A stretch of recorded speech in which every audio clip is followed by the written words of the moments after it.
নমস্কাৰ আজিৰ এই ভিডিঅ'টোত আমি জানিবলৈ যত্ন কৰো স্টাৰ্ট ভাৰ্বটো আমি কেনেদৰে ইংৰাজীৰ বিভিন্ন বাক্যত ব্যৱহাৰ কৰিব পাৰো আমি প্ৰেজেন্ট টেন্সত কেনেদৰে ব্যৱহাৰ কৰিম আমি পাষ্ট টেন্সত কেনেদৰে ব্যৱহাৰ কৰিম বা আমি স্টাৰ্ট ভাৰ্বৰ পিছত অন্য এটা যদি ভাৰ্ব ব্যৱহাৰ কৰিব লগা হয় তেনে ক্ষেত্ৰত আমি কেনেদৰে ব্যৱহাৰ কৰিম এই সকলোখিনি কথাৰ বিষয়ে জানিম আজিৰ এই ভিডিঅ'টো খুব ইন্টাৰেষ্টিং হ'ব আৰু খুব উপযোগী হয় আপোনালোকেও এনে ধৰণৰ বাক্য ডেইলি লাইফত ব্যৱহাৰ কৰিব পাৰিব সো আপোনালোকে ভিডিঅ'টো স্কিপ নকৰাকৈ শেষলৈকে চাই থাকক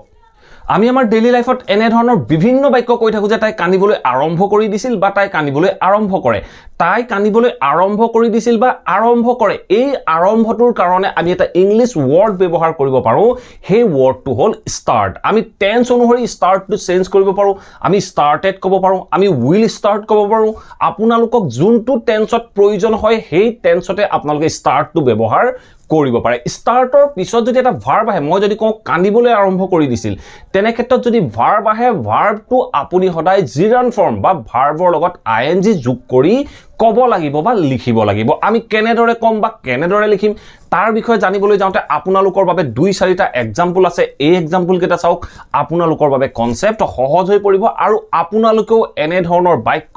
আপোনাৰ ডেইলি লাইফত ব্যৱহাৰ কৰিব পাৰিব এতিয়া আপোনালোকৰ বাবে কেইটামান এক্সাম্পল আছে এই এক্সাম্পল কেইটা চাওক এই ভিডিঅ'টোত ইনক্লুড হোৱা প্ৰত্যেকটো এক্সাম্পলে খুব ইম্পৰ্টেন্ট হয় আপোনালোকেও এই এক্সাম্পলবোৰ আপোনালোকৰ ডেইলি লাইফত ব্যৱহাৰ কৰিব পাৰিব সো ফাৰ্স্ট এক্সাম্পলটো চাওক ফাৰ্স্ট এক্সাম্পল কি কৈছে সি থাৰ্ড পাৰসন সিঙ্গুলাৰ নাম্বাৰ সি লগত আমি প্ৰেজেন্ট ইনডিফিনিটৰ বাক্য কৈছো তেতিয়া আমি কম স্টাৰ্টস তো সো আমি বাক্যটো কলো যে সি স্টাৰ্টস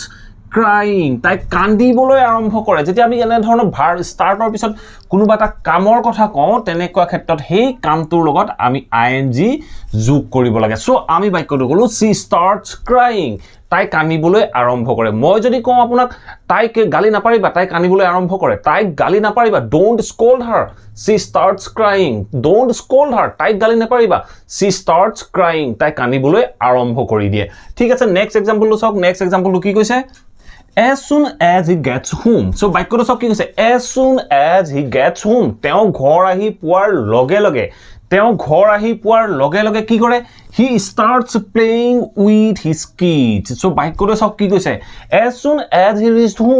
gets home তেওঁ ঘৰ আহি পোৱাৰ লগে লগে he starts so he to whole third person singular number so আমি কলো he starts playing with his kid তেওঁ নিজৰ লৰা ছোৱালী কেটাৰ লগত খেলিবলৈ আৰম্ভ কৰি দিয়ে সো এনে ধৰণে আমি ক'ব লাগিব এটা থাৰ্ড এক্সাম্পলটো চাওক থাৰ্ড এক্সাম্পলটো কি কৈছে it's time to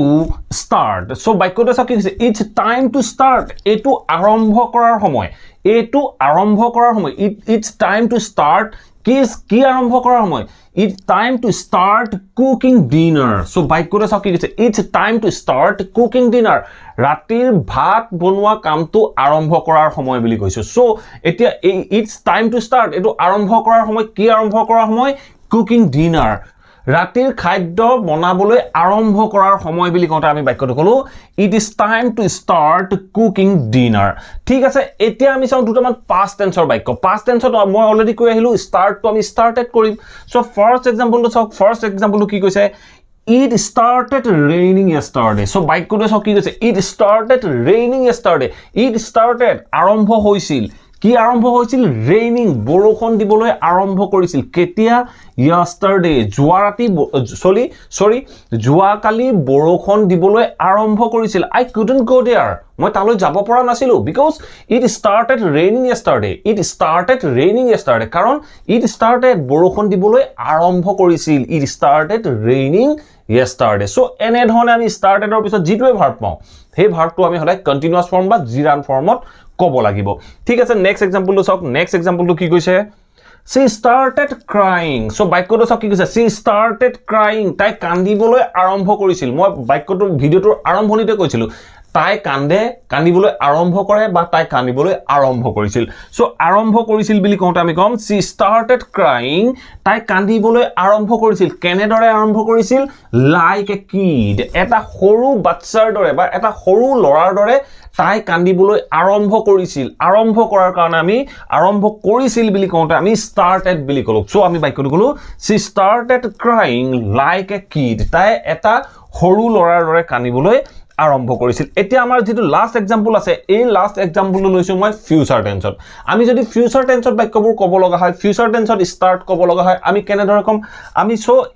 হেইভাবে এই এক্সাম্পলটো চাওক মই কি কৈছো if he gets the news যদি তেওঁ খবৰটো পায় মই বাক্যটোৰ দ্বাৰা কৈছো যে if he gets the news যদি তেওঁ খবৰটো পায় তাৰ পিছত কি কৈছো চাওক he will start crying so বাক্যতে কি কৈছে চাওক if he gets the news যদি তেওঁ খবৰটো পায় he will start crying তেওঁ কান্দিবলৈ আৰম্ভ কৰিব ভৱিষ্যতৰ কথা কৈছো ভৱিষ্যতে যদি তেওঁ খবৰটো পায় তেওঁ কান্দিবলৈ আৰম্ভ কৰিব তেতিয়া আমি বাক্যটো কলো if he gets the news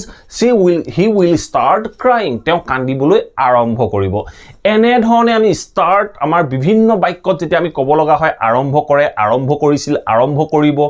এনেকুৱা ক্ষেত্ৰত আমি স্টাৰ্ট ব্যৱহাৰ কৰো যেটো টেন্সত লাগে হেতু টেন্সতে আপোনালোকে ব্যৱহাৰ কৰিব পাৰিব আশা কৰো এই ভিডিওটোৰ পৰা আপোনালোকে নিশ্চয় বুজিব পাৰিলে স্টাৰ্ট আমি কেনেদৰে বিভিন্ন বাক্যত ব্যৱহাৰ কৰিব পাৰো যদি এই ভিডিওটো ভাল পালে আৰু যদি এই ভিডিওটোৰ পৰা স্টাৰ্টৰ বিষয়ে সবিশেষ জানিব পাৰিলে প্লিজ এই ভিডিওটো লাইক কৰি সকলোৰে মাজত শেয়াৰ কৰি যাওক আপোনালোকে লাইক নকৰে আৰু শেয়াৰ নকৰে সকলোৰে মাজত শেয়াৰ কৰি দিব যাতে অসমৰ প্ৰত্যেকজন ছাত্ৰ ছাত্ৰীয়ে ইংৰাজীৰ এই কথাবোৰ শিকিব পাৰে যদি আপোনাৰ কিবা কোৱেশ্চন আছে কিবা টপিক আছে আপোনালোকে মোক কমেন্ট বক্সৰ মাধ্যমেৰে জনাব পাৰে আৰু যদি চেনেলটো সাবস্ক্ৰাইব কৰা নাই প্লিজ সাবস্ক্ৰাইব কৰি অল নোটিফিকেশন অন কৰি লব মই আপোনালোকৰ বাবে এনে ধৰণৰ ইংলিশ লাৰ্নিংৰ ভিডিও আপোনালোকৰ বাবে ৰেগুলাৰ আনি থাকো